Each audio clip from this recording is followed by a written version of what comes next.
Hello बच्चों, आज हम जो टॉपिक स्टार्ट कर रहे हैं वो है हमारा रैशनल नंबर्स, परिमेय संख्याएं। ये जो टॉपिक है ये हमारी 8th क्लास का टॉपिक है। इससे पहले हम लोगों ने पूर्ण संख्याओं के बारे में पढ़ा, होल नंबर्स के बारे में पढ़ लिया है, फिर हम लोगों ने इंटीजर्स, पूर्णांक संख्याओं के बारे में भी पढ़ा है। पूर्णांक संख्या, पूर्ण संख्या में हम लोगों ने क्या पढ़ा था, इनके गुणधर्म पढ़े थे। गुणधर्म हमने 4 पढ़े थे, जिसमें हम संवृत, क्रम विनिमयता, सहचार्यता, वितरण, जो कि क्लोज्ड, कम्यूटेटिव, एसोसिएटिव और डिस्ट्रीब्यूटिव प्रॉपर्टीज होती हैं किसी भी नंबर की। अब इस वाले पार्ट में भी या इस चैप्टर में भी हम रैशनल नंबर्स के जो गुणधर्म हैं, उनकी जो प्रॉपर्टीज होती हैं उसके बारे में इसमें पढ़ेंगे। अब रैशनल नंबर्स को जब हम स्टार्ट करते हैं बेटा, तो इसके अंदर हम लोग देखते हैं कि रैशनल नंबर्स होते क्या हैं। रैशनल नंबर्स आपके जितने भी आपके पूर्णांक हैं, पूर्णांक हमारे इंटीजर्स, जब हम इन पूर्णांकों को पी क्यू के फॉर्म में लिखते हैं, पूर्णांकों का मतलब क्या हुआ, प्लस की संख्याएं, जीरो और माइनस की संख्याएं, सभी प्लस की संख्याएं, सभी माइनस संख्याएं और जीरो जो है ये हमारे पूर्णांक होते हैं। तो जब हम इन पूर्णांकों को पी क्यू के फॉर्म में लिखते हैं, बटे की फॉर्म में लिखते हैं, और इम्पॉर्टेंट है जहाँ पे q is not equal to zero, तो वो जो हमारी संख्याएं होती हैं वो हमारी रैशनल नंबर्स होती हैं, परिमेय संख्याएं होती हैं। यहाँ पे क्या पी क्यू, जब हम लोग पूर्णांकों को पी क्यू के फॉर्म में लिखते हैं जहाँ पे q जो है वो ज़ीरो के बराबर नहीं है, तो वो हमारी जो संख्या बनती है वो हमारी परिमेय संख्या होती है। परिमेय संख्या हमारी बटे वाली संख्या है, जो कि प्लस की भी हो सकती है और माइनस की भी हो सकती है, क्योंकि पूर्णांक में हमारी प्लस की संख्याएं भी आती है और माइनस की भी संख्या आती है। यही चीज़ आपने एक इससे पहले वाली क्लास में फ्रैक्शंस पढ़े थे आपने। तो बेटा फ्रैक्शंस और परिमेय, रैशनल, इनमें एक मुख्य अंतर होता है, ये भी आपका p बटे में q के फॉर्म में होता है, where q is not equal to zero. ये भी आपके p बटे q के फॉर्म में हो रहा है, जहाँ पे q is not equal to zero. अब इन दोनों के मतलब दोनों ही बटे के फॉर्म में लिखे जा रहे हैं, दोनों ही नंबर, पर इनमें फ़र्क क्या होता है, मेन जो इनमें डिफरेंस होता है, जो फ्रैक्शन होता है ये हमारी पूर्ण संख्या होती है। मतलब p एंड q जो है वो हमारी पूर्ण संख्या है। रैशनल नंबर में क्या है, p एंड q जो है वो हमारी पूर्णांक संख्याएं हैं, ये हमारे इंटीजर्स होते हैं। इंटीजर्स मतलब प्लस की संख्या, ज़ीरो और माइनस की संख्या। पूर्णांक का मतलब क्या हुआ, होल नंबर। होल नंबर मतलब हमारे ज़ीरो और सिर्फ प्लस की संख्याएं। ये जो फ्रैक्शंस होते हैं ये सदैव धनात्मक होते हैं, ठीक है। और जो रैशनल नंबर्स होते हैं वो अपने प्लस भी हो सकते हैं, क्योंकि माइनस, जहाँ इंटीजर्स हमारा माइनस में है, जैसे यहाँ पे है -2/3, ये क्या है हमारा रैशनल नंबर, और सिर्फ 2/3 जो है वो हमारा फ्रैक्शन नंबर है। ये हमारा रैशनल नंबर भी हो सकता है, पर ये जो है ये हमारा फ्रैक्शन नहीं होगा। बस आप इसका ध्यान रख लेना कि फ्रैक्शन में भिन्न जो है उसमें और रैशनल नंबर में ये एक डिफरेंस होता है। जो रैशनल नंबर्स होते हैं वो हमारे पी एंड क्यू इंटीजर्स होते हैं, जिसको हम पी क्यू के फॉर्म में लिखते हैं, q is not equal to zero. Fraction जो होते हैं वो हमारे पूर्ण संख्याएं होती हैं, जो कि पी क्यू के फॉर्म में लिखते हैं, q is not equal to zero. यहाँ पे एक और देखो बेटा, q is not equal to zero, मैं ये लिख रही हूँ q is not equal to zero. क्यों? क्योंकि हमने इससे पहले भी पढ़ा है कि कोई भी संख्या अगर q ज़ीरो के बराबर है, मतलब 2 बटे में अगर ज़ीरो मैंने लिख दिया, तो ये परिभाषित नहीं है। ये संख्या परिभाषित मतलब ये संख्या होती ही नहीं है। तो जब ये संख्या ही नहीं है तो फिर हम उसको रैशनल या फ्रैक्शन में कैसे डिफाइन कर सकते हैं, इसलिए ये कंडीशन ज़रूरी है, P Q q is not equal to zero, ठीक है। ये तो हो गए हमारे रैशनल नंबर और फ्रैक्शन नंबर्स की बातें। अब इसके बाद में एक छोटा और कर लेते हैं कि जितना इससे पहले वाली जो क्लास थी या आपने इससे पहले वाली क्लासेस में पढ़ा था कि जितने भी फ्रैक्शंस होते हैं वो सारे के सारे हमारे नंबर लाइन के ऊपर होते हैं। और ऐसे ही जितने भी इंटीजर्स होंगे, देखिए बेटा नंबर लाइन क्या है, ये मेरी नंबर लाइन है, यहाँ पे मैं 0 1 2 3 लिख दिया, -1 -2 -3।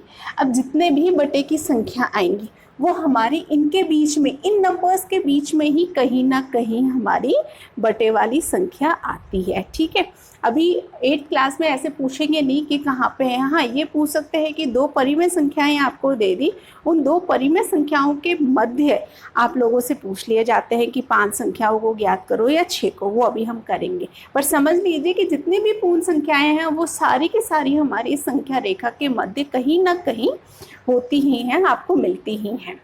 अब हम पहले करते हैं इन प्रॉपर्टीज़ के बारे में बात। तो सबसे पहले आज हम एक प्रॉपर्टी लेके चलते हैं। सबसे पहली हमारी प्रॉपर्टी है संवृत। सबसे पहले संवृत क्लोज्ड।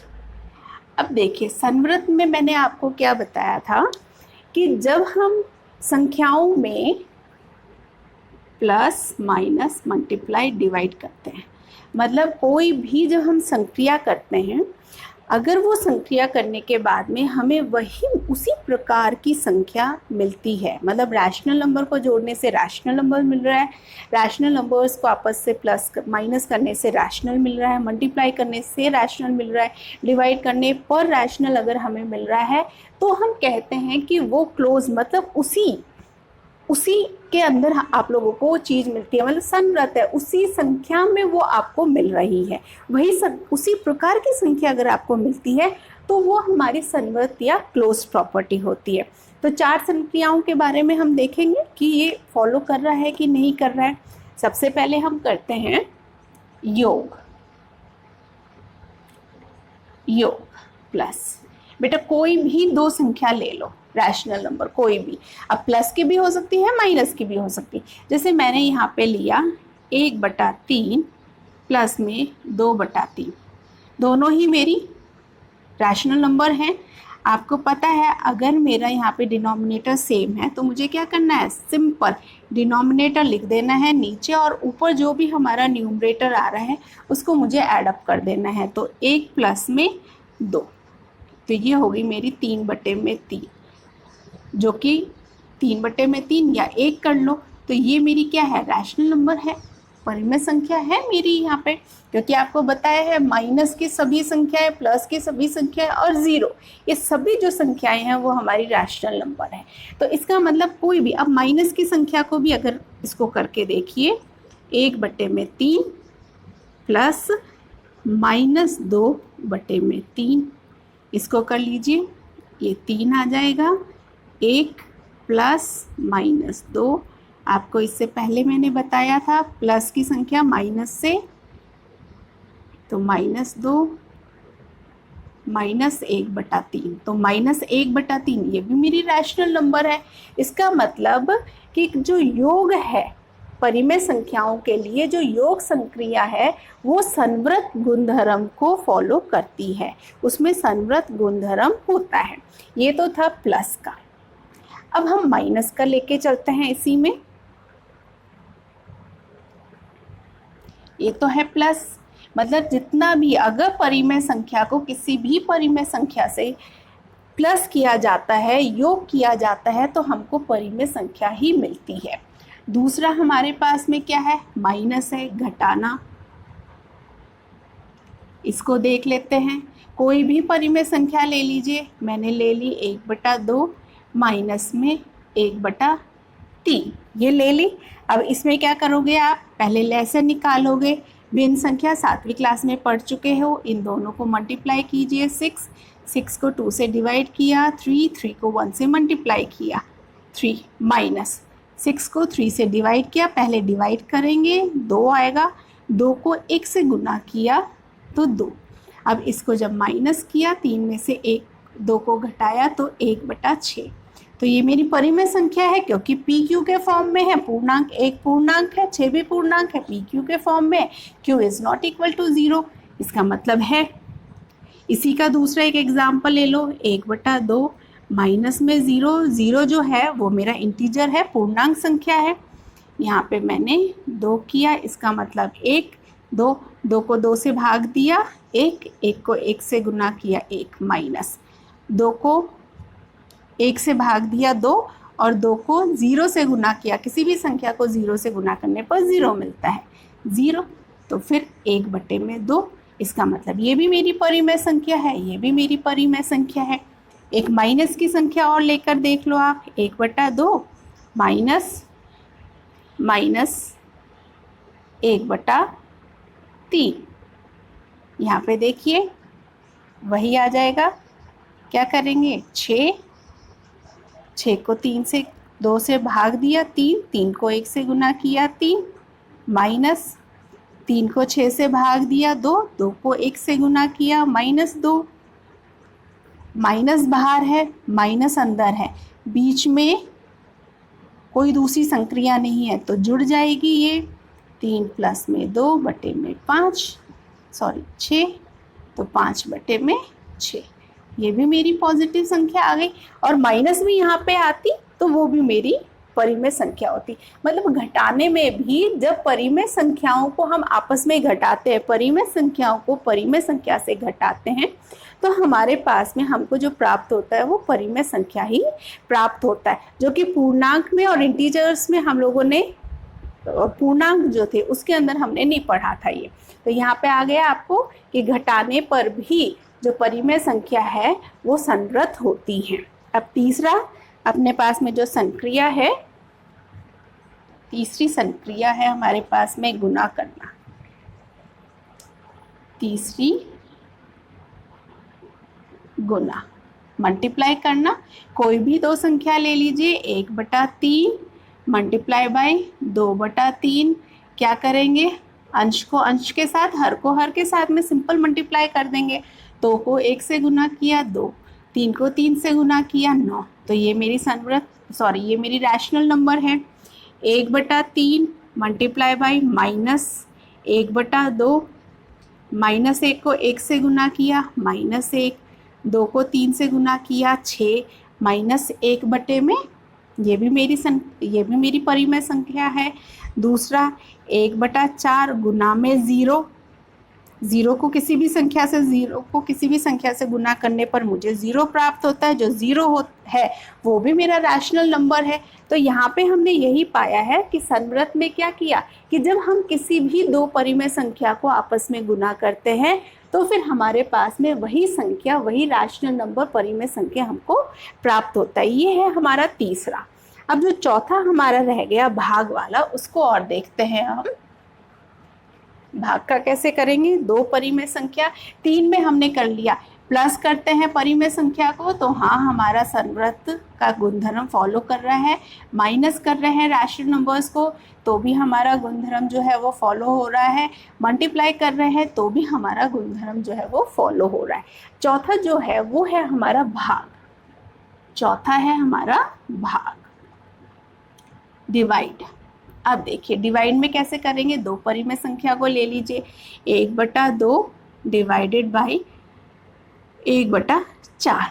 इसको कैसे करेंगे, 1/2 डिवाइड है तो डिवाइड को जब मैं मल्टीप्लाई में चेंज करती हूँ तो ये रेसिप्रोकल हो जाता है।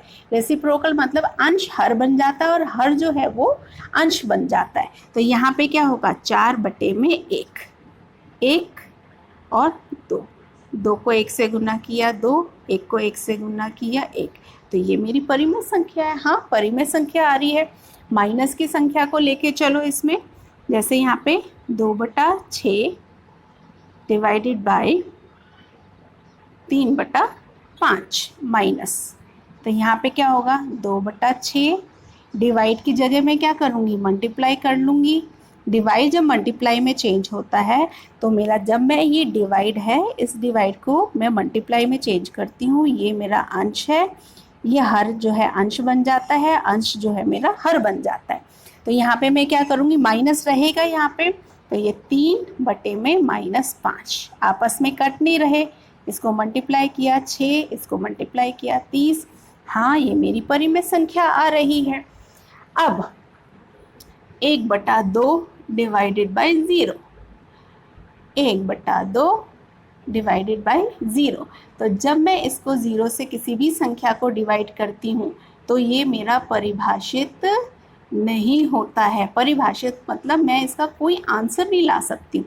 जब मैं इसका आंसर नहीं ला सकती हूँ इसका मतलब ये एक परिमेय संख्या नहीं है, परिमेय संख्या नहीं होती। किसी भी संख्या को मैं 0 से भाग देती हूँ, ये मैंने पहले पढ़ा, किसी भी संख्या को 0 से भाग देने का मतलब है वो परिभाषित नहीं है, अपरिभाषित है। यहाँ पे परिभाषित नहीं है, परिभाषित नहीं है इसका मतलब वो किसी भी प्रकार की संख्या नहीं है।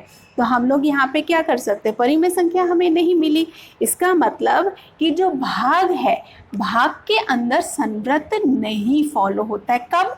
सिर्फ एक केस में, कोई भी संख्या को आप मल्टीप्लाई, कोई भी दूसरे 0 को छोड़ के कोई भी परिमेय संख्या अगर आप लेते हैं तो आपको परिमेय संख्या मिलती है, परंतु अगर 0 से डिवाइड कर दिया तो आपको वो परिमेय संख्या नहीं है। तो यहाँ पे एक आ गया ना, एक्सेप्शन आ गया कि एनी नंबर डिवाइडेड बाय 0, तो वो आपका जो है वो परिभाषित नहीं है, इन्फिनिटी में आ जाता है। तो यहाँ पे सिर्फ इस 0 के कारण जो हमारा डिवाइड है परिमेय संख्याओं में, वो हमारा संवृत्त जो क्लोज प्रॉपर्टी है उसको फॉलो नहीं करता है। तो बेटा ये थी हमारी संवृत्त की प्रॉपर्टी। तो रैशनल नंबर्स में आप संवृत्त की प्रॉपर्टी को ध्यान रख लेना कि परिमेय संख्या को परिमेय संख्या से जोड़ने पर परिमेय संख्या मिलती है, परिमेय संख्या को परिमेय संख्या से घटाने से हम लोगों को परिमेय संख्या मिलती है, परिमेय संख्या को परिमेय संख्या से गुना करने पर भी हमको परिमेय संख्या मिलती है, परंतु परिमेय संख्या को परिमेय संख्या से 0, सिर्फ एक एक्सेप्शन है कि अगर 0 से हम लोगों ने डिवाइड 0 के अलावा कोई भी संख्या से हम डिवाइड करते हैं तो परिमेय संख्या मिलती है। परंतु ये प्रॉपर्टी जब हम लोग पढ़ रहे हैं तो यहाँ पे हम ये लिखेंगे कि परिमेय संख्या को परिमेय संख्या से डिवाइड करते हैं तो हम लोगों को परिमेय संख्या नहीं मिलती है। कई बार इसमें क्वेश्चन आ जाता है, एक दिन स्टार लगा के लिख दिया जाता है, अगर 0 को छोड़ दिया जाए तो फिर आप लिखोगे हाँ कि हाँ, फिर हम लोगों के पास में ये संवृत्त हमको प्रॉपर्टी मिल जाती है। तो आज ये परिमेय संख्या रैशनल नंबर की हमने एक प्रॉपर्टी कर ली जो हम लोगों ने क्लोज प्रॉपर्टी की है। अब नेक्स्ट क्लासेस में हम उसकी क्रमनियमता देखेंगे, सहचार्यता देखेंगे और वितरण देखेंगे। इन प्रॉपर्टीज़ के बारे में नेक्स्ट जो वीडियो है उसमें पढ़ेंगे। अब इनसे रिलेटेड या इससे पहले जो भी मैंने क्लासेस बनाई है, अगर आप लोगों को कोई भी क्वेरीज है तो प्लीज़ कमेंट बॉक्स में मुझसे पूछ सकते हैं, I will try to answer it. और अगर आपको ये मेहनत पसंद आ रही है तो प्लीज़ इसको लाइक एंड सब्सक्राइब कीजिए। And thank you a lot for watching this video. Thank you.